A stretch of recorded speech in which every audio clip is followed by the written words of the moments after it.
Cosa giocheresti con il bianco in questa posizione? Questa posizione deriva dalla partita, dall'apertura catalana, un'apertura conosciuta per creare partite lente con piani di lungo termine al centro e nell'ala di donna. In questa partita Firugia crea un attacco creativo, un piano che è una novità che secondo me non sarà facile per tutti trovarlo. E io consiglio di mettersi alla prova e di provare a risolvere questa posizione, trovare un piano nuovo per il bianco, provare a giocare come ha fatto Firugia.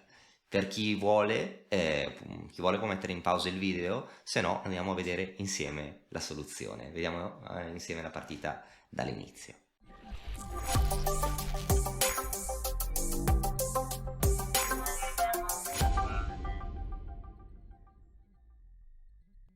La partita è stata giocata in un Title Tuesday, inizia con D4, cavallo F6, C4, E6, cavallo F3, D5, la partita traspone in un gambetto di donna rifiutato, dove qua è possibile giocare cavallo C3, ma Firugia gioca G3, giocando appunto la catalana, alfiere B4, l'idea del nero è dopo alfiere D2 tornare con l'alfiere in E7, quindi uno potrebbe chiedersi perché non giocare subito alfiere 7? Ebbene perché il nero crede giustamente che l'alfiere in D2 sia mal piazzato, perché di fatto in questo caso è che il bianco in queste posizioni vuole giocare per la spinta in E4.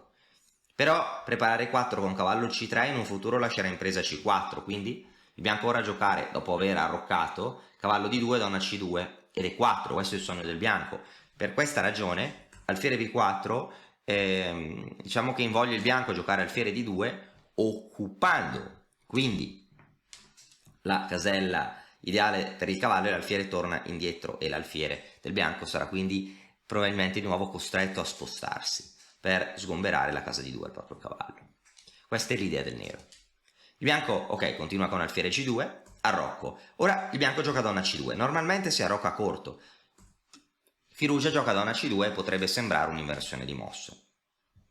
Cavallo D7, un'altra possibilità è C6, però che qua il nero gioca cavallo D7, alfiere F4. L'alfiere appunto deve spostarsi per permettere cavallo D2. Normalmente si gioca a rocco, sembra di nuovo un'inversione di mosse, però in realtà Firugia ha un piano ben diverso, gioca davvero in modo creativo e creerà un attacco nell'ala di re, questo lo anticipo già. Tra l'altro, per imparare a giocare in questo modo, creare attacchi dal nulla, come accadrà in questa partita, consiglio il mio corso Attacco Creativo che si trova nell'Accademia Matto Scacco. Chi è un po' curioso così lo può cercare e sicuramente sarà molto interessante, no? Perché davvero creare attacchi dal nulla dà una soddisfazione enorme e il nero verrà spiazzato, non saprà più cosa fare, perderà in 20 mosse qui. Vediamo, qua il nero gioca C6 che è normale e a questo punto, anziché, ecco questa è la posizione che avevo chiesto, ora anziché arroccarsi, qua arrocco, chi ha detto arrocco è una mossa buona, ordinaria, ma Firugia gioca una mossa straordinaria. H4,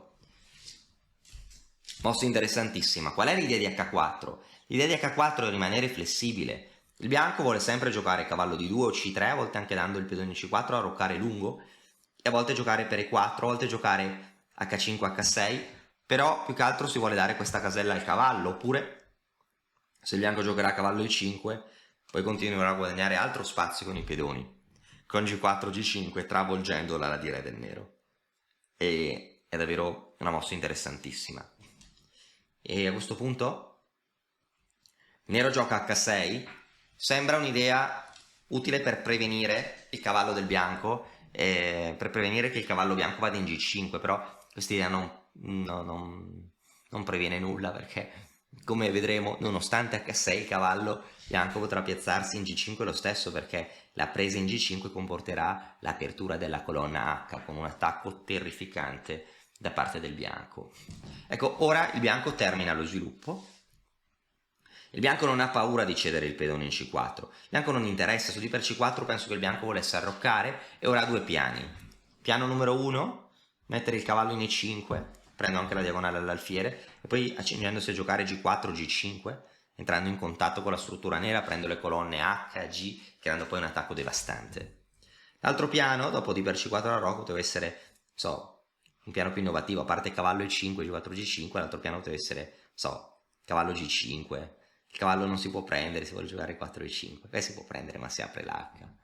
Forse mi piace di più l'altro piano, cavallo E5, G4, G5, ma è questione di gusti. Il nero non ha preso, ha giocato B6. Probabilmente il nero sperava che il bianco tornasse sui suoi passi, tornasse sui passi prestabiliti, giocasse a Rocco corto, ma Firugia non ci pensa nemmeno, dopo B6, gioca E4, prendo il centro. Ora il pedone avanza e diciamo che adesso si obbliga quasi moralmente il nero a prendere in C4, perché se il nero non prende in C4 sta peggio.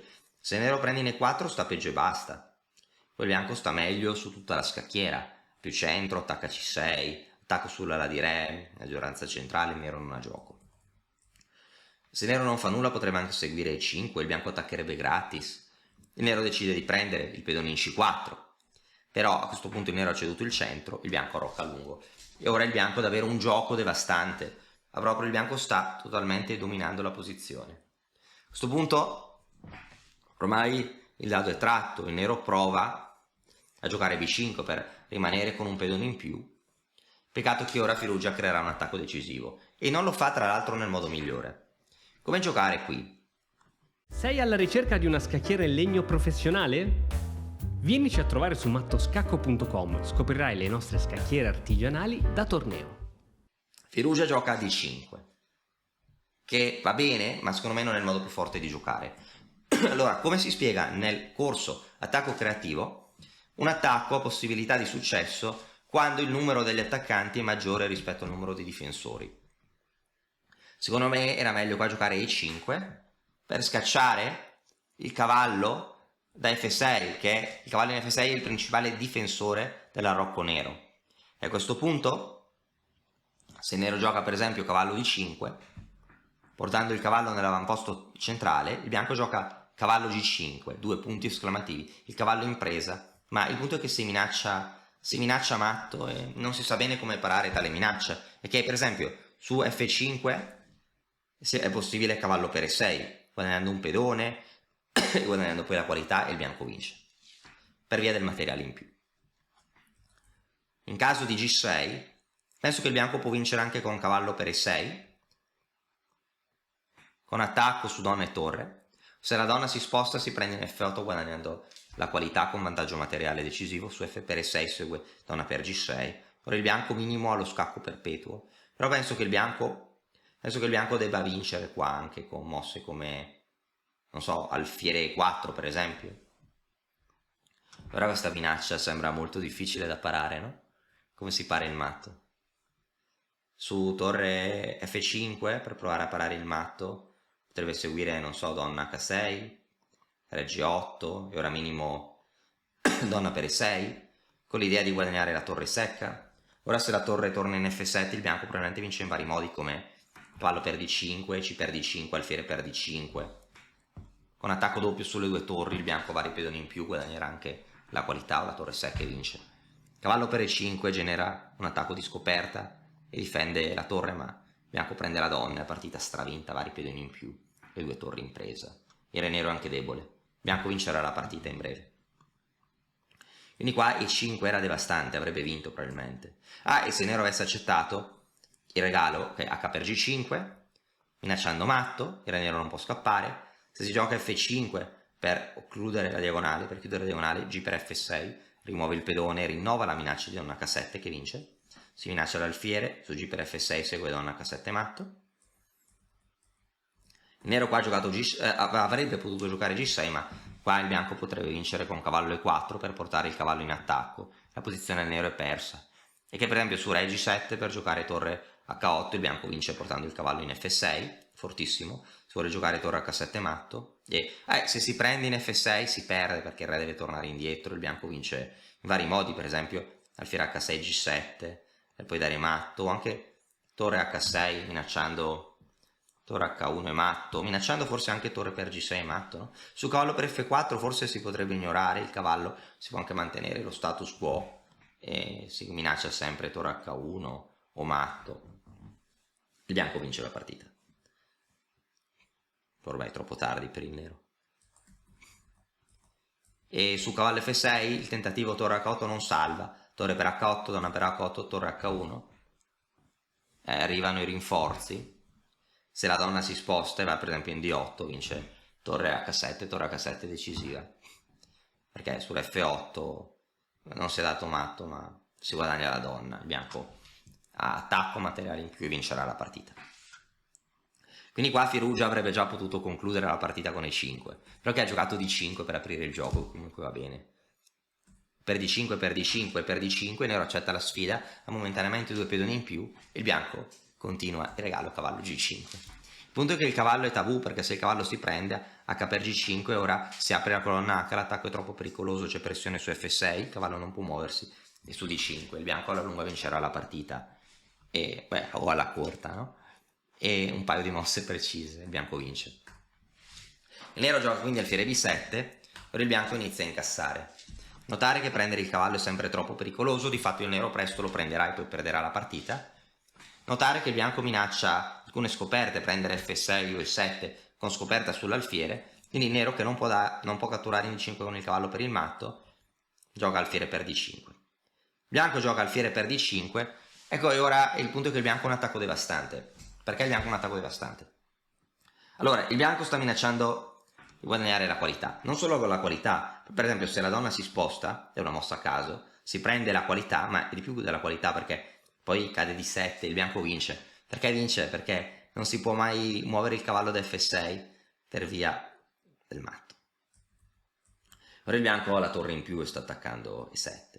E su H per G5 che torre per E7 è possibile, ma lo è anche H per G5. Ora, se il cavallo si muove, per esempio, catturando la torre o per salvarsi, segue da un H7 matto, no? Su cavallo per D7, sempre il solito matto. E il bianco vince la partita. Game over. Quindi, qua, il bianco ha innumerevoli minacce. E in più, oltre al alfiere per 8, si minaccia anche alfiere C6. Perché il cavallo è inchiodato, poi si vuole prendere in D7. E il nero non potrà riprendere di cavallo perché perde.